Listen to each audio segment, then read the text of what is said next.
उद्योगी व्यवसायीहरूसँग निरन्तर छलफल भइराखेको हुन्छ। कहिलेकाहीँ फर्मल लेभलमा हुन्छ, कहिलेकाहीँ इन्फर्मल लेभलमा पनि भइराखेको हुन्छ। मैले एउटा कुरा के पाएको छु कि मोस्ट अफ दि बिजनेसम्यानहरू उनीहरूको एउटा मनोबल जुन छ त्यो अहिलेको चारैतिरको स्थिति हेर्दाखेरि खस्किएको जस्तो मलाई आभान हुन्छ।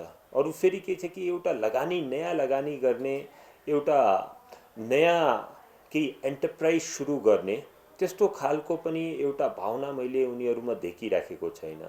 कहीँ न त कहीँ यो लगानीको जुन वातावरण छ त्यो पनि कम्प्रोमाइज भएको जस्तो मैले पाइराखेको छु सबैसँग कुराकानी गर्दाखेरि। यसका धेरै कारणहरू त छ। अब यसमा के छ कि कोभिडको पनि एउटा ठुलो कारण छ।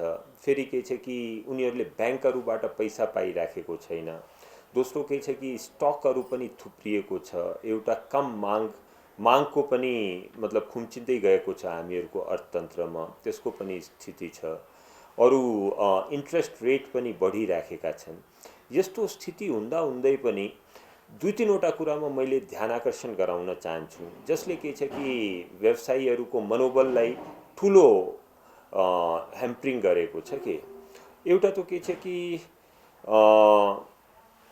अहिले पेपरहरूमा पनि धेरै आइराखेको होला, धेरै व्यवसायीहरूको बारेमा पनि छपिराखेको छ। उनीहरूको केही पनि उनीहरूको अगेन्स्टमा केही पुख्ता सबुत नभएर पनि, उनीहरूको छानबिनको क्रममा भएर पनि उनीहरूको मानमर्दनहरू भइराखेका छन्। त्यसले पनि एउटा स्थितिलाई अलिकति बिगारेको छ जस्तो मलाई लाग्छ। एउटा जसरी सम्झौता, एउटा कुनै पनि गभर्मेन्ट या निजी क्षेत्रको बिचमा जुन एउटा सम्झौताहरू हुन्छ या कन्ट्र्याक्ट हुन्छ, त्यो डेभलपमेन्टको कामको लागि होला, कुनै ठेकापट्टाको लागि होला, या फेरि हामीहरूको प्रोक्योरमेन्टको लागि पनि होला। त्यो सम्झौता जुन छ अर्थतन्त्रको लागि एउटा फाउन्डेसनको कुराहरू हुन्छ। कि अब कुनै मान्छेले, कुनै पनि निजी क्षेत्रको मान्छेले त्यस्तो खालको सम्झौतामा आफ्नो परिधिभित्र काम गरिराखेका छन्, राम्रो काम गरिराखेका छन्, त उनीहरूलाई प्रोत्साहन गर्ने मलाई लाग्छ यो सरकारको एउटा कर्तव्य पनि हो। अरू अगर कहीँ ढिलो गरिराखेका छन् त उनीहरूलाई सचेत गराउने, अगर परिधि बाहिर गएर काम गरिराखेका छन् त उनीहरूलाई वार्निङ दिने र परिधिभित्र लाउने, हैन। अब मतलब के छ कि त्योसँग सम्बन्धित कुनै सम्झौताहरूसँग सम्बन्धित केही विवाद छ त त्यसको लागि हामीहरूको सरकारमै संयन्त्रहरू छ। अगर राजस्व चुहाटको कुरा छ त त्यसको लागि राजस्व अनुसन्धान छ। अगर त्यसमा करप्सनको कुरा छ त्यसमा हामीहरूको अख्तियारको भूमिकाहरू हुन्छ। तर यो हुँदा हुँदै पनि हामीहरूको सम्झौताको माथि पनि हामीहरूको प्रश्न चिन्ह उठिराखेका छन्। अब जुन बेलामा गभर्मेन्ट फेरिन्छ या कुनै कर्मचारी फेरिन्छ त हामीले सम्झौताको जुन वैधानिकता छ त्यसलाई मान्नुपर्छ। तर त्यस्तो इस्युजहरूमा पनि मैले देखिराखेको छु कि धेरै कुराहरू चारैतिरबाट आइराखेको हुनाले अरू यस्ता निजी क्षेत्रमा छानबिनको क्रममा पनि उनीहरूको मानमर्दनहरू भइराखेको छ। यसले मलाई लाग्छ कि लङ टर्मको इस्युले, मैले कुनै एकजना मान्छेको यहाँ कुरा गरिराखेको छैन, मैले ओभरअल बिजनेस कम्युनिटीको कुरा गरिराखेको छु, ओभरअल निजी क्षेत्रको कुरा गरिराखेको छु, आफ्नो सम्झौताको वैधानिकताको बारेमा मैले कुरा गरिराखेको छु। यो सबैमा प्रश्न उठ्दाखेरि हामीहरूको ओभरअल जुन बिजनेसम्यानको सेन्टिमेन्ट्स छ र उनीहरूको मनोबल छ त्यो घस्किन्छ। त्यसलाई के छ कि मान्छेको बिचमा जुन ट्रस्ट हुन्छ सरकारको बिचमा र निजी क्षेत्रको, त्यसलाई हामीहरूको फरक पर्छ। त्यो एउटा राम्रो वातावरणको लागि, एउटा विश्वासको वातावरणको लागि मलाई लाग्छ कि मान्छे फेरेमा या कर्मचारी फेरेमा या सरकार फेरेमा त्यो कन्ट्र्याक्टलाई वैधानिकता दिने त्यो एउटा परिपाटी हामीहरूले सुरु गर्नुपर्छ जस्तो लाग्छ। छानबिनको क्रममा पनि जुन तरिकाले निजी क्षेत्रका उद्योगी व्यवसायीहरूको मानमर्दन हुने कुरा देखिराखेको छु, त्यसलाई पनि हामीहरूले बचाउनु पर्छ। किनकि आर्थिक गतिविधिमा जुन मान्छेहरू लागेका छन्, जसले के छ कि एउटा ठुलो रिस्क लिएर काम गरिराखेका छन् र एउटा कुनै नयाँ व्यवसायमा इन्भेस्टमेन्ट गर्नको लागि अगाडि आएका छन्, उनीहरूलाई हामीहरूले सम्मान पनि गर्नुपर्छ। उनीहरूको उचित जुन उनीहरूले पाउनुपर्ने मतलब के छ कि एक त्यसलाई पनि हामीहरूले ध्यानमा दिएर अगाडि बढ्नुपर्छ। यो कारणहरू पनि छ कि in spite of all those kind of issues, कोभिडको इस्युज र हामीहरूका अर्थतन्त्रको प्रेजेन्ट स्थिति, यसमा पनि उनीहरूले सामना गर्नु परिराखेको छ। यसको कारणले गर्दा पनि मनोबल खस्केको जस्तो मलाई लाग्छ।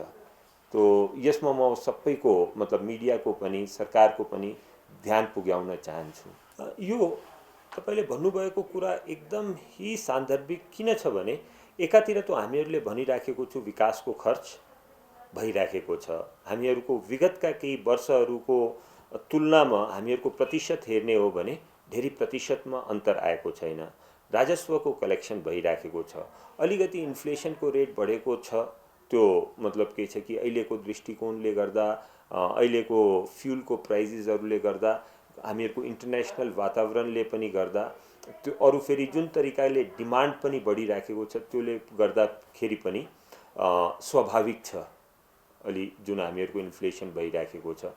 तर मोस्ट इम्पोर्टेन्ट कुरा मैले यहाँ के भन्न खोजेँ कि एकातिर त यो कुरा छ, तर अगर तपाईहरूले उद्योगी र व्यापारीसँग कुरा गर्ने हो भने डिमान्ड घटिराखेको छ इकोनोमीमा। ओभरअल डिमान्ड घटिराखेको छ। चाहे त्यो कुनै पनि मतलब नेसेसिटी प्रोडक्ट्स होस्, चाहे त्यो हामीहरूको विलासिताको प्रोडक्ट्सहरू होस् या हामीहरूको इन्टरमिडिएटरी प्रोडक्ट्स किन नहोस्, सबैको डिमान्ड विगतका 3 महिनादेखि यो सबैले फिल गरिराखेको छ कि त्यो डिमान्ड कम भइराखेको छ।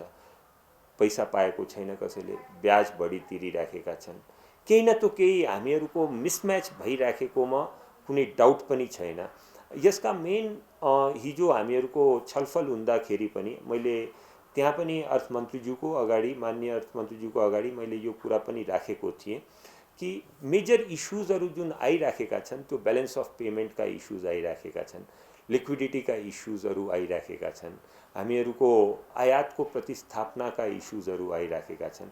त्यो मतलब हामीहरूको मतलब फेस गर्नु ही परिराखेका छन्। जुन यो 2-3वटा जुन सूचक छ त्यसले कभर गरेको छैन त्यो कुराहरूलाई।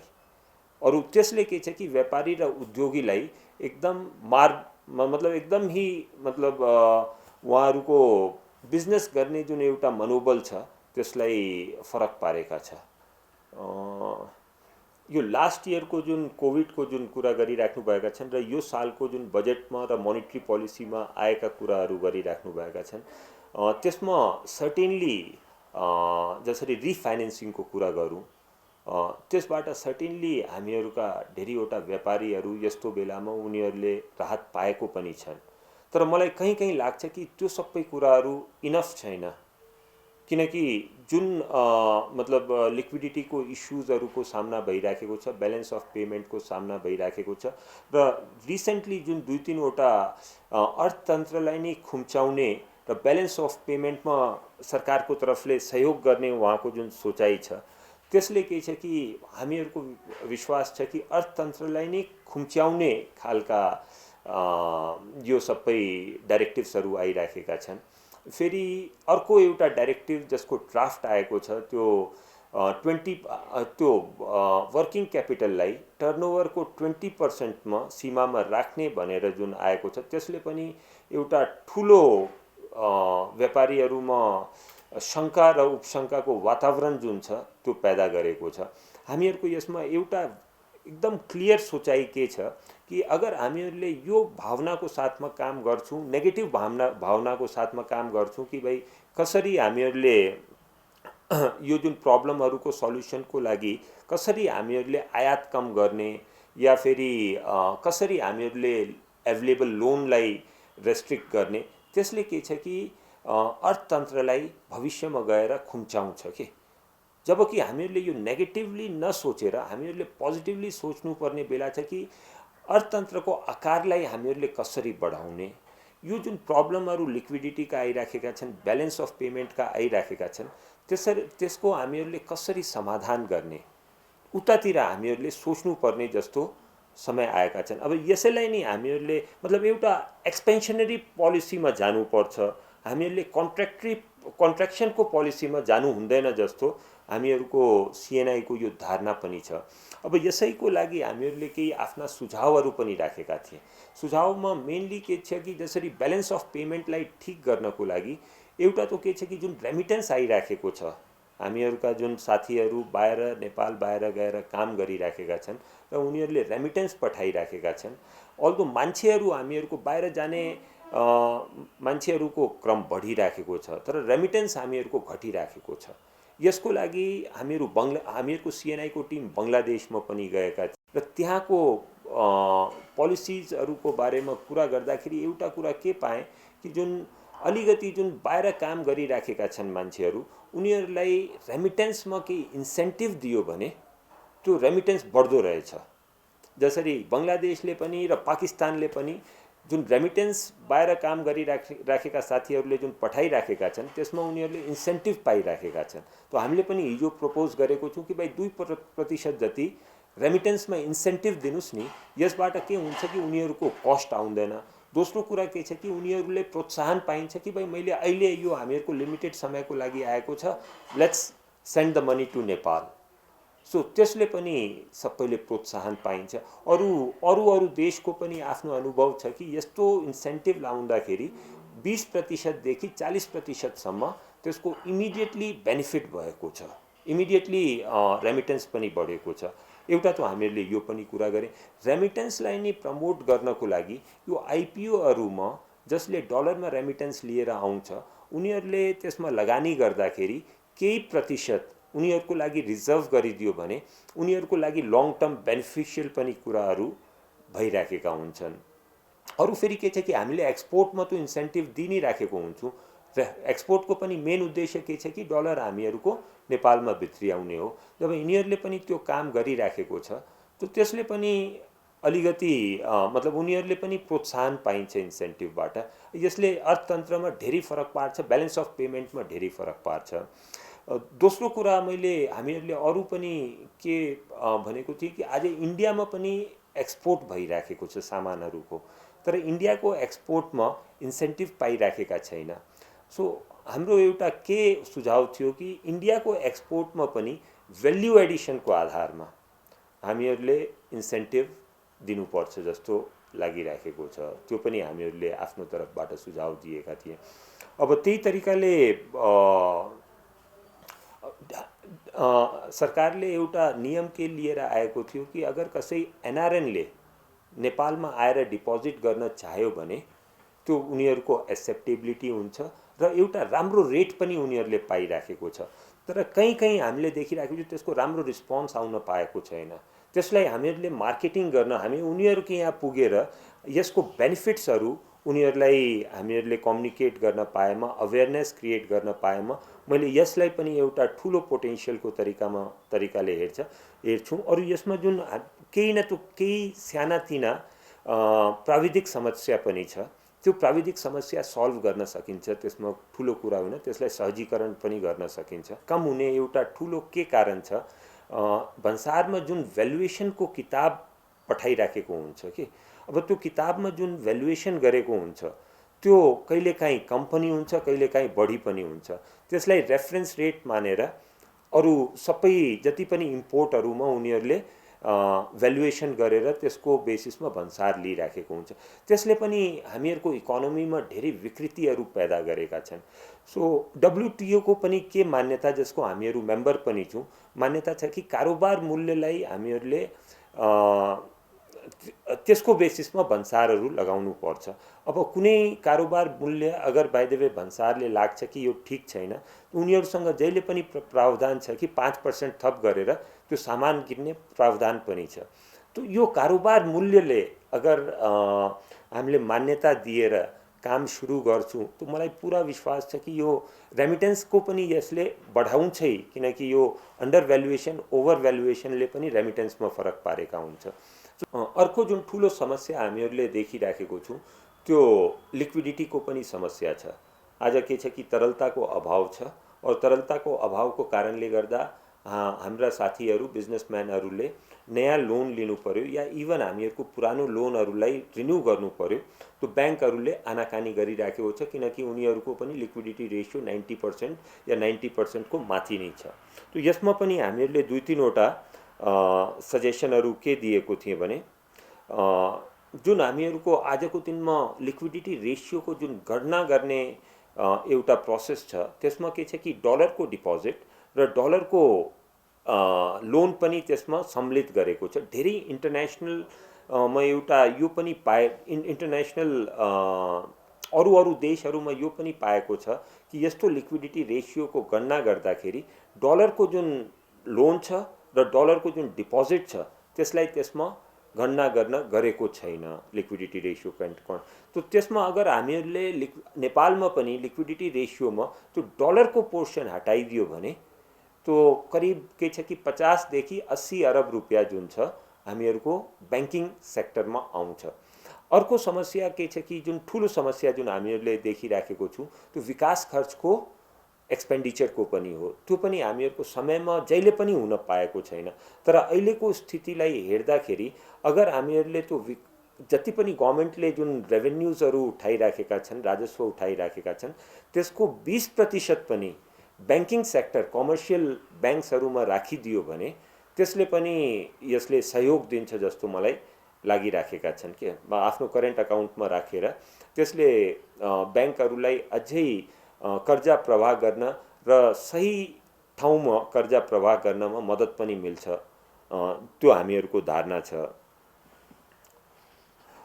अरू हामीहरूको यो तो इस्यु हिजो पनि उठेको थियो कि डेभलपमेन्ट प्रोजेक्टहरूमा कसरी हामीहरूले क्यापिटल एक्सपेन्डिचरलाई बढाउन सकौँ, त्यसको लागि एउटा मोनिटरिङको राम्रो संयन्त्र अगर गभर्मेन्टले तयार गर्न पायो भने, अलिकति मन्त्रालयहरूलाई समयमै ही प्रेस गर्न पायो भने त्यसले पनि हामीहरूको यो तरलताको जुन पोजिसन छ त्यो बेटर हुन्छ र ब्याङ्कहरूसँग पनि लोन दिने जुन फन्ड्सहरू छ त्यो पनि बढ्छ जस्तो हामीहरूलाई लागेको छ। यो सबै सजेसन्सहरू हामीले हिजो दिएर पनि आएको छौँ तरलता र लिक्विडिटीको इस्युजलाई ह्यान्डल गर्न। हामीहरूले 2वटा सजेसन दिएको छौँ। बेसिकली एउटा त लङ टर्म सजेसन त के छ कि हामीहरूले खरिद इनलाई नै एकपल्ट स्टडी गरेर अरू होल प्रोसेस जुन छ हामीहरूको खर्चा गर्ने क्यापिटल एक्सपेन्डिचर गर्ने होल प्रोसेसलाई नै एकपल्ट रिभ्याम्प गर्नुपर्ने आवश्यकता छ। त्यो त एउटा लङ टर्मको सजेसन त छँदैछ। तर 2वटा जुन मैले फेरि एकपल्ट रिपिट गर्छु जुन सजेसन दिएको छु, जुन गभर्मेन्टले राजस्वहरू उठाइराखेका हुन्छन् त्यसमा 20% पनि अहिले त सबै राष्ट्र ब्याङ्कमा राखिराखेका छन्, अरू क्यापिटल एक्सपेन्डिचरमा टाइम लागिराखेको छ, त्यसमा 20% पनि कमर्सियल ब्याङ्कहरूमा राखिदियो भने तो त्यसले के छ कि तरलता तो इकोनोमीमा आइहाल्छ नि। तो त्यसको लागि पनि हामीले रिक्वेस्ट गरेको छौँ कि भाइ अब जे प्रतिशत गभर्मेन्टले फिक्स गरेर त्यसलाई कमर्सियल ब्याङ्कमा लिएर आउनु पर्यो, एक नम्बर।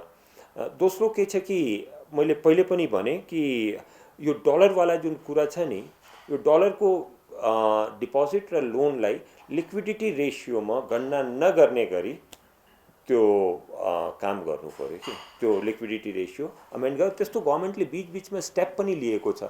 पहिले लोकल डेभलपमेन्टमा मतलब यो स्थानीय सरकारको जुन ब्याङ्क अकाउन्टमा जुन छ नि पैसाहरू प्रवाह भइराखेको थियो त्यसमा 50% मात्रै त्यसलाई गभर्मेन्टले लिन सक्ने जुन छ, मतलब त्यो गणनामा लिक्विडिटी रेसियोको गणनामा 50% मात्रै लिन गर्ने गरेको थियो। तर बिचमा उनीहरूले एउटा सर्कुलर निकालेर 50% को ठाउँमा 80% गरिदियो। त्यसले पनि ब्याङ्कहरूले र व्यापारीहरूले ठुलो रिलिफ पाएको छ। सो यस्ता खालका कदमहरू अरू पनि लिन सकिन्छ जसबाट के छ कि लिक्विडिटी हामीहरूको ब्याङ्किङ सेक्टरमा जान्छ, अरू ब्याङ्किङ सेक्टरले त्यसलाई के छ कि व्यापारीहरूलाई दिन सकिन्छ। अहिले यहाँ हामीहरूको सिएनआईको अफिसमा आउनुभन्दा पहिले गाडीमा मैले एउटा भिडियो देखिराखेको थिएँ। ब्रिटेनको बेलायतको प्रधानमन्त्रीज्यूको जुन पार्लियामेन्टमा उहाँले आफ्नो कमेन्टहरू गरिराखेका थिए कि उहाँले भन्नुभयो कि अब हामीहरूले सङ्क्रमणको साथमा मतलब काम गर्ने र सङ्क्रमणको साथमै यसलाई हामीहरूले ट्याकल गर्ने अब अगाडि बढ्नुपर्छ।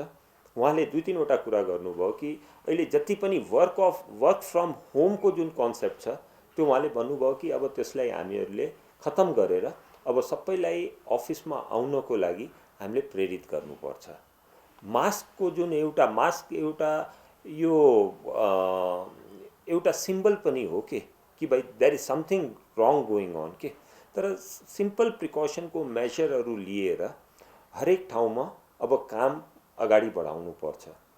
अरू मैले आज बिहान हामीहरूको वर्ल्डोमिटरमा देखेको थिएँ, युकेमा आजको हिजोको सङ्क्रमण 2.5 लाख मान्छेहरूको छ। सो मैले यो भन्न खोजेँ कि ठुलो ठुलो इकोनोमीहरू पनि जुन छ 2.5 लाख सङ्क्रमण हुँदाखेरि पनि उनीहरूले नर्मल काम गर्ने हिसाबले आफ्नो जीवन व्यापनको जुन एउटा नयाँ तरिकाको हिसाबले अगाडि बढ्ने प्रयास गरिराखेका छन्, कोसिस गरिराखेका छन्, एक नम्बर। दोस्रो के छ कि अहिलेको जुन मतलब सङ्क्रमण छ त्यसमा मेरो आफ्नो मतलब धेरै हामीहरूको वरिपरिका साथीहरूलाई पनि भएका छन्। तर मैले दुईवटा कुरा पाएको छु। एउटा त के छ कि त्यो 6-7 दिनमा हामीहरूको त्यो मतलब पोजिटिभ मान्छेहरू निको भइराखेका छन्। दोस्रो कुरा के पाएको छु कि यो पर्टिकुलर भेरिएन्टको जुन सिभियरिटी छ त्यो सिभियरिटी त्यति छैन, हस्पिटलाइजेसन अहिले पनि भएको छैन। तपाईँले हेरिराख्नु भएका छन्, जब 10-11-12 हजार हामीहरूको डेली यस्ता पोजिटिभ केसेसहरू आउँदै पनि हामीहरूको हस्पिटलमा चाप बढेको छैन। हामीहरू जस्ता देशहरूमा जहाँ के छ कि अर्थतन्त्रले एकदम इम्पोर्टेन्ट रोल प्ले गरेको हुन्छ, जसमा के छ कि हामीहरूको जुन ग्याप जुन छ मतलब हामीहरूको रेजिलियन्सको जुन एउटा मतलब फेस गर्ने जुन ग्याप पनि कम छ, मतलब इकोनोमीलाई मतलब अर्थतन्त्रको दृष्टिकोणले हेर्दाखेरि त्यो मतलब के छ कि धेरै हामीहरूले एकदम रिजर्भ्सको तरिकाले त्यो काम गरिराखेको हुँदैन। सो त्यस्तो खालको इकोनोमीमा यो अझै सान्दर्भिक छ कि हामीहरूले अर्थतन्त्रलाई प्रिकसनहरू लिउँ, जुन प्रोटोकल छ त्यसलाई हामीहरूले फलो गरौँ। तर के छ कि अर्थतन्त्रलाई ह्याम्पर हुने कुरा या बन्द हुने कुरा या लकडाउन गर्ने कुरा त्यो सबैमा अहिले नजान्दा हुन्छ मलाई जस्तो लाग्छ। अरू त्यसैको लागि हामीहरूले जहिले पनि हरेक फोरममा पनि बोलिराखेको छु कि अर्थतन्त्रलाई ह्याम्पर नहुने गरी प्रिकसन लिएर हामीहरू अहिलेको स्थितिमा अगाडि बढ्नुपर्छ। सुझाव के दिन चाहन्छु आजको दिनमा कि एउटा त के छ कि आज सबभन्दा इम्पोर्टेन्ट कुरा आज अगर बाइ द वे इन्डस्ट्री मैले फेरि यसलाई एउटा बङ्गलादेशसँगै हामीहरू 1 महिना पहिले बङ्गलादेशको ट्रिपमा गएको थिएँ। बङ्गलादेशको ट्रिपमा जाँदाखेरि हामीहरूको डेलिगेसनै गएको थियो सिएनआईबाट। हामीहरूले त्यहाँका इन्डस्ट्रिजहरू पनि भिजिट गरे। इन्डस्ट्रिजहरू भिजिट गर्दाखेरि एउटा हामीहरूले टेक्सटाइलसँग सम्बन्धित इन्डस्ट्री भिजिट गरे, जुन एउटा ठुलो क्षेत्रमा करिब 250 देखि 300 एकरको एरियामा त्यो इन्डस्ट्रियल पार्क बनाएको थियो उनीहरूले। मैले वहाँ पाएँ कि भाइ विभिन्न देशहरूबाट उनीहरूले कपास इम्पोर्ट गर्न गरेको छ र प्लास्टिक ग्रेन्युल्स इम्पोर्ट गर्न गरेको छ। अरू त्यो कपास र प्लास्टिक ग्रेन्युल्सबाट उनीहरूले यो धागो बनाउँछ, धागोबाट उनीहरूले कपडा बनाउँछ, कपडालाई फेरि डाइङ गर्छ, और डाइङ गरिसकेपछि गार्मेन्ट बनाएर उनीहरूले एक्सपोर्ट गरिराखेका हुन्छन्। त यो सबै कुराहरू एकै छाताको मुनि भइराखेको छ। मैले पनि बडा आश्चर्य गरेँ कि भाइ यो सबै तपाईँहरूले कसरी डेभलप गर्नु पाउनुभयो। उहाँहरूले मलाई बताउनु भयो कि यो सबै गर्नको लागि एउटा त के छ कि एससीजेडको अवधारणा उनीहरूले स्पेशल इकोनोमिक जोनको अवधारणा लिएर आएका छन्। स्पेशल इकोनोमिक जोन्स जुन छ त्यो गभर्मेन्टले ही मतलब के छ प्राइवेट सेक्टरले नै चलाइराखेको छ गभर्मेन्टसँग पर्मिसन लिएर। अरू गभर्मेन्टले एक्स्ट्रा अर्डिनरी आफ्नो पोलिसीमा चेन्ज गरेर एक्स्ट्रा अर्डिनरी इन्डस्ट्रियलिस्टहरूलाई दिएको छ। जसरी के छ कि त्यो स्पेशल इकोनोमिक जोनमा कसैले पनि अगर इन्डस्ट्री स्थापना गर्न चाह्यो भने उनीहरूले 10 वर्षको इन्कम ट्याक्सको रिलिफ पाइराखेका छन्। सो यहाँ नेपालमा सबभन्दा ठुलो प्रब्लम के भइराखेको छ कि ल्यान्डको अभाइलेबिलिटी एउटा इस्युज छ इन्डस्ट्रिजहरूको लागि। कुनै इन्डस्ट्री स्थापना गर्नु पर्यो अरू त्यसको लागि सबभन्दा ठुलो इन्भेस्टमेन्ट गर्नुपर्छ आजकल ल्यान्डमा गर्नु परिराखेको छ के। सो त्यो एससीजेडको कन्सेप्ट छ र एउटा के छ कि गभर्मेन्टले क्रिएट गरेको छ आफ्नो पोलिसिजहरूबाट, त्यसले उनीहरूलाई धेरै मनोबल पनि प्राप्त भएका छन् र पोलिसी पोइन्ट अफ भ्यूमा उनीहरूलाई प्रतिस्पर्धी बन्नमा पनि धेरै फाइदा भइराखेको छ। एनर्जी पनि उनीहरूलाई सजिलोसँग पाइराखेका छन्। गभर्मेन्टले सब्सिडाइज गरेर इन्डस्ट्रीहरूको लागि एनर्जी पनि दिएको छ। सो एउटा वातावरण इन्डस्ट्रियलाइजेसनको बन्न गएको छ, जसमा के छ कि निजी क्षेत्रले पनि खुलेर लगानी गर्न पाएको छ कि। सो त्यस्तो खालको एउटा availability of land, SEZ operated by private people, special extraordinary incentive to the organisation, त्यो सबै गर्यो भने मलाई लाग्छ कि इन्डस्ट्रियलाइजेसन नेपालमा पनि डेभलप हुन सक्छ। दोस्रो कुरा के छ कि बङ्गलादेशमा करिब 50-60 उनीहरूले इन्डस्ट्रिजहरूलाई टार्गेट गरेर उनीहरूको लागि स्पेसिफिक पोलिसी बनाएको छ कि। मतलब आज मैले के जसरी के छ कि टेक्सटाइलको बारेमा भइहाल्यो, गार्मेन्ट्सको बारेमा भइहाल्यो, सबैका चुनौती फरक फरक छ कि। अब त्यो चुनौतीलाई गभर्मेन्टले त्यो सम्झेर अब टेक्सटाइलको लागि उनीहरूलाई के सुविधा दिनु पर्यो, उनीहरूको लागि के वातावरण बनाइदिनु पर्यो, त्यस्तो स्पेसल रणनीति टेक्सटाइल इन्डस्ट्रीको लागि मात्रै उनीहरूले अगाडि बढाएको छ। धागो इन्डस्ट्रीको लागि बढाएका छन्, गार्मेन्ट इन्डस्ट्रीको लागि बढाएको छ, फार्मास्युटिकल्सको लागि बढाएका छन्। यस्ता 50वटा इन्डस्ट्रिजलाई आइडेन्टिफाई गरेर उनीहरू अगाडि बढिराखेका छन्। तर समहाउ नेपालमा हामीहरूले एउटै पोलिसीबाट, एउटै एक्टबाट हामीहरूले सबैलाई कभर गर्न खोजिराखेको छौँ, जुन मलाई लाग्छ कि त्यो एकदम पोसिबल हुँदैन जस्तो छ।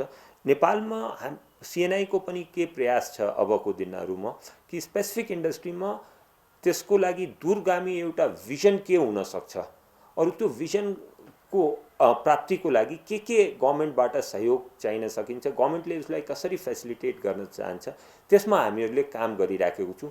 सेक्टर स्पेसिफिक अब हामीहरूले स्पेसिफिक सजेसन्स हामीहरू गभर्मेन्टलाई दिने प्रयास गरिराखेको छौँ। त्यसबाट मलाई लाग्छ कि इन्डस्ट्रिजहरूलाई अगाडि बढ्नको लागि पनि मद्दत मिल्छ होला। एउटा अरू जुन इन्डस्ट्रिजहरूको लागि सबभन्दा ठुलो चुनौती हामीहरूको नेपालको पोरस बर्डर पनि हुन गएको छ कि। अरू हामीहरूको एउटा व्याट प्रणाली, जसरी जति पनि व्याट लागिराखेका छन् 13%मा लागिराखेको छ। अब त्यो पनि हाम्रो के सुझाव छ कि त्यो मल्टी व्याट प्रणाली हुनु पर्यो। म केही मतलब सामानहरूको इक्जाम्पल पनि दिन चाहन्छु। आज बोर्डरको पारी जुन छ हामीहरूको भारतमा, छिमेकी राष्ट्र भारतमा, यो तपाईँले टेक्सटाइलमा हेर्नुहोस् 5%को व्याट छ। हामीहरूको फुड ग्रेन्सहरूमा पनि 5%को व्याट छ। तर आटामा भनौँ नि 5%को व्याट छ। यस्ता थुप्रै प्रोडक्ट्सहरू छन् जसमा हामीहरूको धेरै कम व्याट छ। अब बोर्डरको यता आउन बित्तिकै हामीहरूको टेक्सटाइलहरूमा 13%को व्याट लागिराखेको छ। यस्ता फुड ग्रेन्सहरू पनि कस्ट हाई भइराखेका छन्। सो धेरै मान्छेहरू त जुन छ कि उतातिर गएर सामान किनेर नेपालमा लाउन त सजिलो छ, सजिलो पनि, अरू फेरि उनीहरूको फन्डामेन्टल राइट पनि हो।